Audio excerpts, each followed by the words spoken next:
নমস্কার দর্শক বন্ধু। গাছগাছরা যে অপরিসীম ক্ষমতা এটা তো আমরা সকলেই জানি।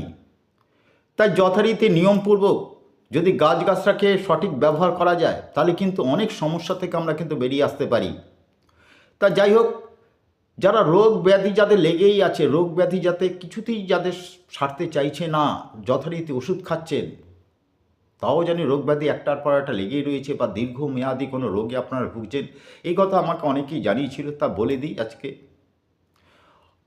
অশ্বত্থ গাছ, সোমবার দিন অশ্বত্থ গাছের গোড়ায় যাবেন। অশ্বত্থ গাছের গোড়ায় আপনারা কি করবেন, এক ঘটি জল দেবেন এবং ধূপধুনা দেখাবেন, এবং ওখান থেকে ধূপধুনা দেখার পর মনস্কামনা জানিয়ে ওইখান থেকে গাছের একটুখানি মূল আপনারা তুলে নিয়ে আসবেন বা কেটে নিয়ে আসবেন। চাকু দিয়ে কাটবেন না, কাঠি দিয়ে কেটে আপনারা, ছেলেরা ডান হাতে, মেয়েরা বাঁ হাতে বাঁধুন। দেখুন রোগ ব্যাধি থেকে আপনারা কত দ্রুত মুক্তি পান। নমস্কার।